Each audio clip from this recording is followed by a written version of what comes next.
What's going on, everybody? Welcome back to another episode of Bodacious Rant with Burn and Rye.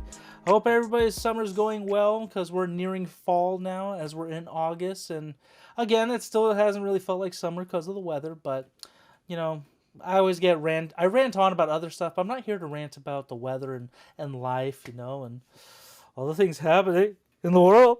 I'm just kidding. But seriously, we're going to be talking about one of the funniest movies I've seen in ages, and it is up, like, there are some, depending on what you follow and what you hear, this is considered one of the funniest movies of the decade. I'm gonna at least throw it out there. Yeah, definitely within this decade and the last 10 years in general. I can't think of a movie that's made me laugh this hard in a while, and that is the latest legacy comedy sequels, anything, however you want to look at it. The Naked Gun, starring Liam Neeson, Pamela Anderson, Paul Walter Hauser, CCH Pounder, Danny Houston, some really, heavy hitters in the industry. This is a non-spoiler review, so for those of you who did see the movie and liked it, or if you just like seeing me and Burn, with our gloriousness, feel free to give us that thumbs up to show your support. Ring the bell for notifications so you can stay tuned on when we drop stuff. And, of course, subscribe just to join our community. We appreciate you all for the views and everything, so thank you so much. Yeah, but this, man, okay, so I can't not think about this movie and laugh because it's just that stupid. Essentially, it's almost like a spoof of an LA noir story. I haven't seen any of the original Naked Guns. I know it stars one of the best comedians ever, Leslie Nielsen. But yeah, I never got around to seeing those. But essentially, this detective is, solving basically like a typical noir story where it's, in Los Angeles, and, they're trying to figure out how these crimes are connected. And in doing so, it runs into a beautiful woman played by Pamela Anderson. And then they have to just dive deeper into the case. So, again, I can't talk. I'm sorry, I can't talk about it without thinking of all the stupid shit that happened in that movie. But this is one of those few experiences that, either everybody's like gasping or freaking out for like horror movies, action movies. Everyone was laughing at this movie, and that was like one of the best feelings. Is like everybody's laughing when you're laughing. I kept making those comments like, "Are you serious? Like, what the fuck are we watching?" But some other people are doing it too. Oh man, Liam Neeson this is just another example of why he needs to do more comedies, because he's only been a handful of stuff. Mostly I've seen him in like a couple appearances, like mostly in Ted 2, that one scene, and then maybe a couple other things.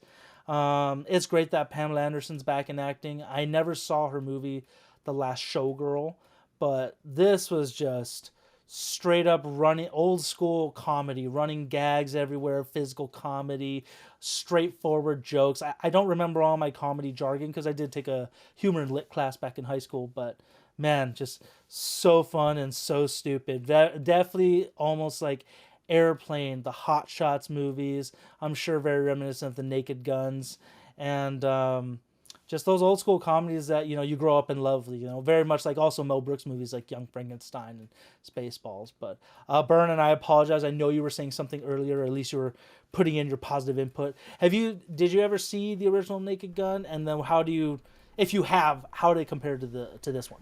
I've only seen the original one and maybe bits and pieces of the other two, but yeah, it's been so long that it's kind of hard to compare. But like you mentioned, it does run that same style of comedy as movies like Airplane, the Hot Shots movies. Like you said, packed to the brim with visual gags, different things going on in the background. Of course, fun wordplay, fun scenarios, just like the idiocy of it all. I texted you after watching this movie and saying this is probably one of the dumbest movies I've seen in a very long time, and I had so much fun with it. And just like you, this my theater, a packed house, by the way. Everybody was laughing. Everybody was having a great time with this. Like you mentioned, reacting to all the dumb things that are going on in this movie. It was just a wonderful time from beginning to end. Liam Neeson was the perfect person to take over the reins from Leslie Nielsen, who obviously played the role back in the day. They have a lot of fun with that sort of connection in this movie.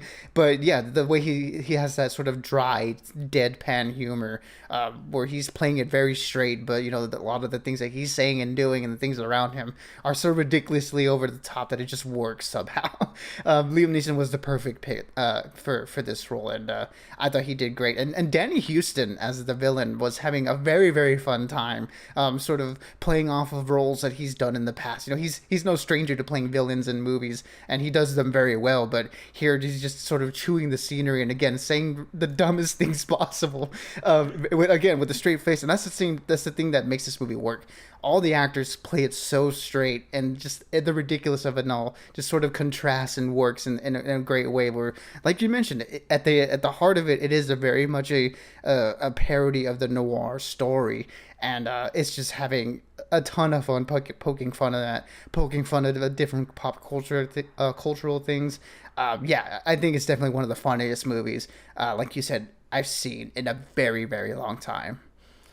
Dude, like again, there's so many stupid jokes. This is gonna be one of those movies that people are gonna really. I feel like it has to be super memorable because the vast majority of this movie is a great joke, quotable lines left and right. I'm definitely seeing it again because it is that funny. And also, I did leave right as like the ending credits were starting, and there's like some scenes in there, so that was my fault. But I was like, I was kind of like, I've already walked away too much. I'll just go see it again and watch those scenes again. So, but yeah, Liam Neeson in an interview I saw him, he was like, I kept telling myself, don't be funny, just play it super serious, and that's what'll make it funny. And yeah, Danny Houston, very very surprised character. I don't even really see him in the trailers much. So seeing him in this movie, I was like, oh my god, why isn't he in more comedies? Because when he is in comedies like in Game Night from 2018, it was a very small role. It didn't really have a chance to be funny. But this one, man, him, Liam Neeson, and Pam Anderson, Yeah, they Pam had Anderson. they were great through and through, especially just a couple scenes. I'm sorry, I gotta stop. Yeah, I mean, like you, I thought Pamela Anderson did great. I didn't see the last Showgirl movie either, so I do gotta check that out. See if it's on any sort of service to see it, because I did want to watch it, but I missed it. But she does a great job in this one, playing the femme fatale role. Definitely poking a lot of fun on that sort of like style of character. She would be like very perfect, like if you took that character and put it in any sort of Austin Powers movie. If you like, Elizabeth Hurley, Beyonce did, I forget, Heather Graham in that movie. She fits perfectly in line with those type of characters that are the femme fatale roles that are very much poking fun of those roles in the movies, but really making the role her own too. And her and Liam Neeson play off of each other really well, especially in the comedy bits. There's one particular segment that was very, very memorable. I want to spoil it so much, but I don't want to at the same time. No. I just want everybody bask in the enjoyment. Yeah, definitely don't want to ruin it for anyone. But yeah, you get to see right away how willingly she's able to throw herself into these roles. And that's something that doesn't get a lot of credit for a lot of these actors that are willing to play dumb. It's very hard to see nowadays where they're willing to be the butt of the jokes. And I don't think anyone in this movie was afraid of doing that. They were very much from the the first person on the call sheet to the last person, they were all so willing to to just throw themselves at this movie. And big credit to Akiva Schaffer, who I 100% really loved a lot of the movies he's directed. Very much underrated comedies when you talk about Pop Star, Hot Rod, I'm forgetting the name of the other MacGruber. Yes, how can I forget the movie you reintroduced me and you got me like just everything. And he's done episodes of I Think You Should Leave. He's probably one of the best working comedy directors and completely underrated in those discussions. And yeah, hopefully this movie's big enough to sort of give him the credit he deserves, because he's been making some banger comedy movies for a very long time, dating back to his days in The Lonely Island with Andy Samberg and I'm forgetting the other guy's name, but the trio Dormant Tycoon. Yes. Yeah. And yeah, so great. Yeah, I'm a huge fan of his. When I saw that he was attached to direct this movie, I thought, perfect, this is going to be great, and I'm glad I wasn't disappointed.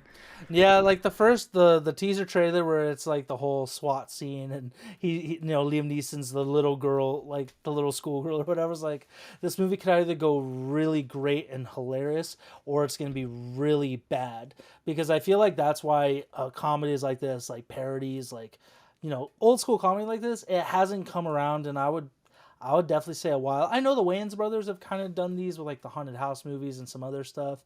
But it's a different style. It's definitely not like very literal like this one in my opinion. And yeah, I can't think of a better director for it. Akiva Schaffer, the Lonely Island crew in general. Mostly him though. It's like he is up there. I would definitely put him up there as like one of the kings of comedy for sure right now. This movie is definitely going to give him that credit. I think this is definitely one of the best movies of the year. I would not be surprised if it's in my top 10 by the end of this year. And even though it does have a pacing issue, like the first, I would say 40 minutes or so move pretty quickly because it's under an hour and a half, like an hour 25 minutes in total.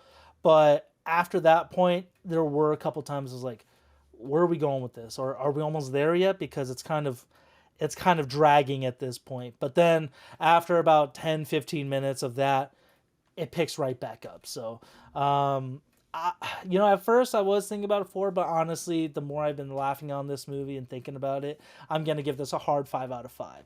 Easily one of the funniest movies of the year. Definitely one of the great summer movies to just kind of bring levity back and, take your mind off of stuff. So highly, highly recommend this. Whether it be a discount day, date night movie, or just whatever, you're definitely going to want to go and see this, especially if you're a fan of The Lonely Island and Akiva Schaffer's movies that Bernie rattled off.